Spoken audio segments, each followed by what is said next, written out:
Ciao Milanisti and welcome back. And obviously, bigger smile on my face compared to Bader's video because I've picked up the game where we've actually got a good resounding win, the 2-0 victory against Juventus compared to the Chelsea game. I did want to pick up a few things from the Chelsea game because I did say about, next time I speak to you will be post-Chelsea, post-Juventus game.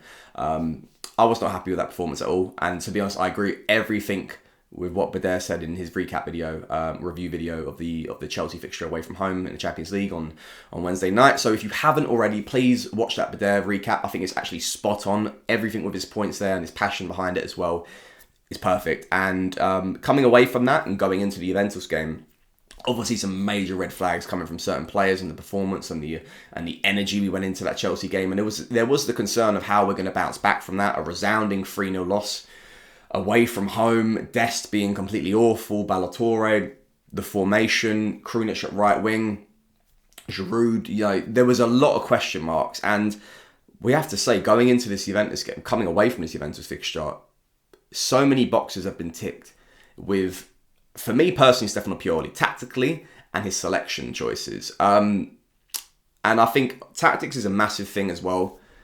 In the game of football, we talk about the 4-2-3-1 being our go-to formation, and it's true. I believe you should stop putting square pegs in round holes when it is not allowing your performances to sort of express itself, and that means Krunic at right wing or stuff like that.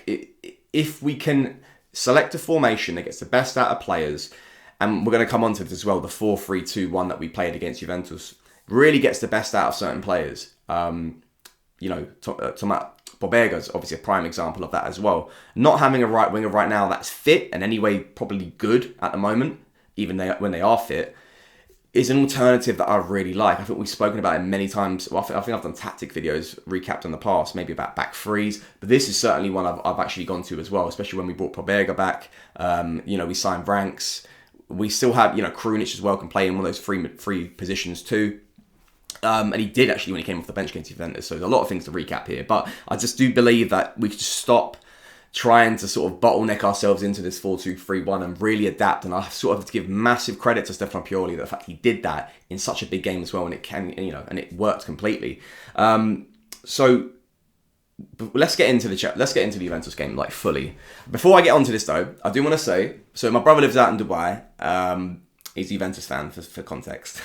And he was at some sort of shared event where both sets of supporters can watch the game. And apparently I think he ran into some Milan fans. So I'll give a massive shout out, who actually watched his channel. So I'll give a massive shout out to the Milan fans in Dubai.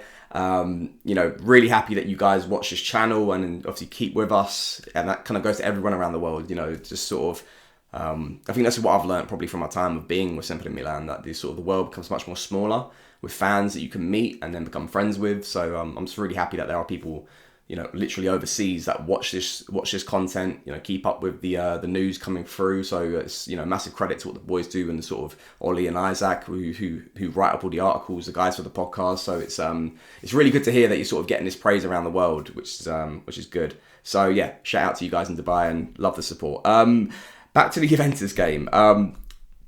Tactics. So we got the 4-3-2-1. Major changes coming away from probably our traditional formation. Well, Theo Hernandez is back. That was a massive thing as well. Putting Kalulu at right back, which gave Matteo Gabbia a start, which was fully deserved in my opinion, because Gabbia had a fantastic pre-season. And I think it was slightly unfair, personally, to see Kaya be rushed back into the starting 11 so quickly. I know Kaya's, we're talking about a year ago to date, was our starting centre-back. But it was so soon, considering the fact he got that major injury in November, and it was, he's had an injury relapse. So it's it just begs to show that probably the decision should have been going for the Gabbia route. And he had a great game against Juventus. I'll go on to the performances, but he had a really good game. Kalulu at right back, who I was intrigued to see. He didn't have a great game against, I can't remember who he started right back against. Maybe against Empoli or something like that. He had a really bad game there, so the option was to play Dest, and he had a woeful game against Chelsea. I don't think any of us want to see Dest play a minute until he's integrated himself fully into this side and can actually show some capabilities in a technical perspective. So there was that. Tomás Pobegga came into the midfield free, and then there was Brahim Diaz, who started over CDK, who's got a lot of heat, I think, recently, and I'll talk about CDK towards the end of the video, about how it's quite unfair to really heap this pressure on him so soon. getting this really bad heat because of the price tag. It just screams like the whole Rafa Leão initial signing and people just giving up on the player, even myself as well. And I think we really need to learn as fans, and I've done this well. I think I've learned from that context, from the Leão deal, that you just can't write off players so quick. And I think we'll just be fooled to do that all over again. So it's just crazy that some fans out there are doing that. I don't listen to it personally, but I see it. And I think mainly it's trolls. It's, people from other teams who want to compare the price tag of Kvaratskhelia, whatever his name is, compared to CDK. We can be here all day doing that sort of stuff. I can talk about the price tag of Locatelli, who looked completely crap last night, compared to some of our midfielders. So, we could be here all day doing that. So just ignore that context there, coming from that noise coming from rival fans who are just trying to get a rise out of us about CDK. I believe in the player. The club believes in the player, and we will see the best out of him. I said this when we signed him. Probably the best will come 6 months into his Milan career, probably, and beyond, because he needs to embed himself. I'll talk about it now, to be honest. He needs to embed himself into the new culture, a new way of playing football. Stefano Pioli is his new head coach, new teammates, a new league, everything. He's now in a spotlight much more than he traditionally would be at Club Bruges. So I think you just really need to take context into that as a young player. He's like 21, 22 years old, something like that. Like, really ridiculously young for a player. We're not talking about a guy who's 30 years old in his prime, who's seen a lot of things, can really, take like a duck to water when it comes to embedding himself into a side. Just have a bit of patience with the kid. And then we'll see the best out of him. I truly believe we will. And I think he's a fantastic player and a fantastic talent. And, the sky's the limit for him. Off CDK, let's go to the game itself, Juventus game. So I talked about the tactics. We've got the 4-3-2-1. Diaz got the start. And we'll talk about that goal as well. I think the tactics is one thing, and I was really happy with the tactics. The approach of the game was not traditionally what Milan do.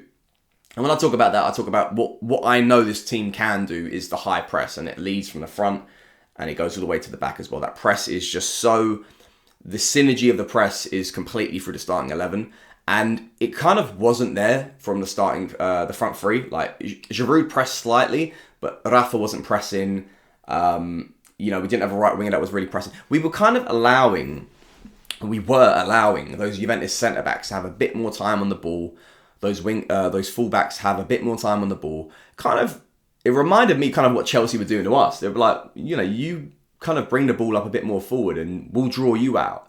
And that's credit to Stefano Pioli, because he's completely had to rehash the way we play football, not just the tactics, but also the way we play, the methodology of the press, and say, look, don't let them draw you out. Do not let them draw you out, because that's the only times that they can actually get some decent chances on goal. And that's when they actually got some decent chances on goals, because we were drawn out. And then they're able to get these, small triangle passes played between the fullbacks and the centre midfielders, and they found themselves in a position of like a half chance.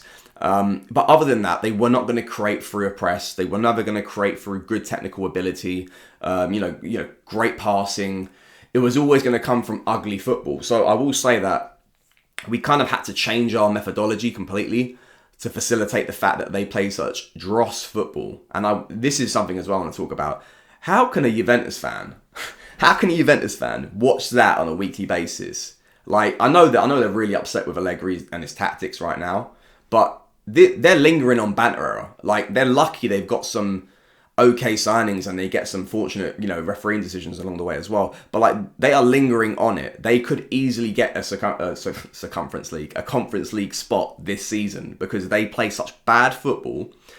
And I don't know who the hell believed that signing all these not washed up, it's a bit harsh, not in their prime players who are injury prone, like Di Maria, or Chiesa's not even fully back yet, Pogba, that was going to get them a title charge and even you go leaps and bounds in Europe. It's typical stuff. And those people who were just naive enough to think because they're signing all these names that it's going to translate itself onto the pitch and make Allegri play entertaining football. It was never going to happen, because Allegri is an awful coach when it comes to tactics, and he's just going to go blaming about injury. So to be honest, it was perfect for the fact that we were able to beat a Max Allegri Juventus side resoundingly with players injured. So, let's just let that sink in a little bit. But yeah, that's how our approach of the game had to be.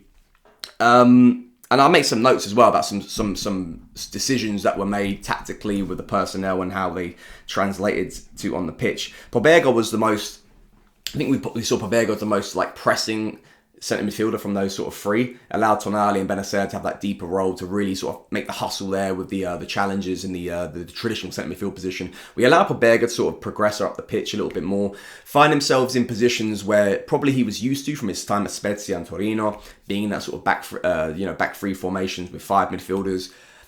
And this is what I said, like, why Pobega's not had the best time adapting to that double pivot position, but he's trying. Bless him, he's trying. This formation gets the best out of someone like him. It allows him to find himself higher up the pitch, press those defensive midfielders, allow that physical presence to exist. Look, is he like an attacking midfielder? No, he's not. But he's kind of like this hybrid centre midfielder.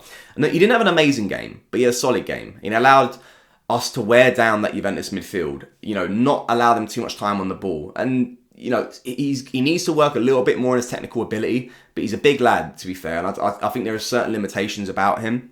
But the fact he was just kind of putting himself in certain pockets of space to alleviate the fact that we were, so Rafael Leao dependent to sort of organise an attack, or taking away pressure from Brahim Diaz and allowing him some physical support as well too. So that was really good, and I was really happy to see that. And as well, playing these centre midfielders allowed us to add a variety of options off the bench.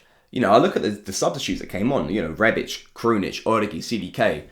Enough to, even if the game wasn't going our way, to change it completely, change the tactics or change the approach. We put Rebic as a false nine coming on for Giroud, and then he's changed to left sort of advanced left position, we're going to call it like left wing or left supporting striker once we took off Rafael Leao, and then put Origi up top as well. CDK kind of played on the right. So there's good variety with this formation because it allows us to really change the game up depending on who we play and who comes off the bench. And as well, it protected Tatarusanu in goal. Gabbia was there. He played very strong, allowing that sort of physical presence to come and sort of impose himself a little bit more. Probably something that Kalulu and Tomori suffers with their aerial presence. So Gabbia was there to really back up Tomori and Kalulu with that sort of, fast pace press that they usually like to play with. So Tata was protected from many like one-on-one opportunities or stupid chances for headers that might come his way. So he wasn't really truly tested, to be honest. Most of the shots were straight at him. And there was that Moise Kean one where he sort of cut through, but that was fantastic coming back from Pierre Kalulu to sort of get that deflection and go towards a corner. So the defensive press was there, but it just, like I was saying, it didn't translate all the way up the pitch to sort of a whole attacking press. And I think we had to play the game in a way that we weren't naive enough to sort of draw out and let the Juventus kind of find those pockets of spaces to utilise and create some moments that might actually lead to goals. So we did a really good job of game management, and that goes to Stefano Pioli and the players translating that into tactics. And I think Theo Hernandez as well, like he found himself, thank God we got Theo Hernandez back, by the way, going into that Chelsea game. Theo Hernandez was in many positions. I saw him on Saturday night, kind of in this like midfield pockets of space. He had this license to roam, that chance he had when CDK put him through on the through ball, just kind of like, maybe this formation really allows him to sort of go bomb forward, have those chances higher up the pitch rather than sort of starting at the traditional left back spot and worrying about this, the space he's got to cover behind him, because he's got more midfielders to help out. And he's also got, defenders more there. Like Kalulu's not going to really be up higher up the pitch because he's going to be sort of like pressing across. And then that allows Gabbia to come across and then Tomori to come across to protect Teo's position. So it's like, kind of translates itself to like a back three as well. It's very hybrid how it worked out. But Teo was in these great pockets of spaces. Had a few moments where he was running at a few players, Juventus players, causing trouble. Really good from what I saw from him. And just the chances were there. Rafa hit both posts. Should have been a penalty, in my opinion, for Vlahovic and his dodgy elbow. Tomori's goal, there was a bit of crap. That was like, the build-up for the corner and Juventus fans crying about not getting decisions. Just keep waffling. You deserve to lose the game and you lost the game. That's all that comes down to. His goal came finally from a set piece. Finally, we have scored from a set piece. And I am... Honestly, it wasn't a direct goal from a set piece. Giroud sort of knocked down, hit the shot, and then Tomori, off his like waste and then hit the rebound in. It was quite a messy goal to score, but I don't really care. It's still a goal from a set piece, technically. We should have actually scored, Rafa had the other one from the other set piece as well that hit the post. So we nearly got 2 goals from set pieces in the game. So maybe we should play Juventus a bit more often if we want to score from set pieces. And then the last thing I talk about is the Brahim Diaz goal. And I think that he needs to get his credit too, because Diaz is someone, Lorenzo, he is someone who gets a lot of stick. And I don't think like a goal changes things, but he scored a fantastic goal. Completely buried Bonucci, rode the Milik challenge as well. And then look, Szczesny should have done better with the save. He went to ground too quick. Anyway, you create a luck when it comes, and it was a fantastically taken goal. Done really well to read the Vlahovic pass as well, and then also beat the sort of press from Bonucci. So it was a fantastically taken goal. And fair credit to Brahim Diaz. He completely deserves that. So I'm interested to see who starts and what formation is played against Chelsea midweek. Maybe he's sort of deserved himself a start now. So this is exactly what we wanted, by the way. We wanted Diaz to feel the competition that's there now with CDK into the team and really have to up his game. So massive credit to Brahim Diaz for his goal. Origi should have scored towards the end of the game. It should have been a 3 or 4-0 game, to be honest. I'm a little bit kind of gutted that it wasn't, because that would have been great. But at the same time, it was resounding. We got the clean sheet, and we go into the Chelsea game with Theo back, with potentially a new formation as well. And I'm kind of looking at it with a lot more optimism. And let's see. I'm always a realist when it comes to playing top level opposition. And look, Chelsea didn't really have to get out of first gear to beat us convincingly. And yes, we can do much more better than what we did. But I'm going to be a bit of a realist. I might take a draw. I might take a draw in this game coming up. But of course, I want to see a win. I 100% want to see a win. And Bader was right. Anything but a performance which is traditionally Milan is unacceptable. Like how we play football, our energy, how we are brave with our attack, that needs to be there. And whatever result comes at the end of that, I will happily accept, even if it's a loss. But just give me something. Give me some goals. Give me some, excitement. Just do not go through the motions. Do not play it safe. And, just treat it like it's a final. Do what Milan does. Play with passion, play with pride. And I'm sure we're going to see this anyway on whenever it's Tuesday night. We're going to see the pride. We're going to see the passion. And we're going to see it hopefully lead to a good game. And we'll go from there. But until next time, guys, I'm going to wrap up. A lot of talking about the Juventus game. But that, of course, is the biggest talk of the town. Happy to get the win. And let's see about midweek. So until next time, guys. Forza Milan.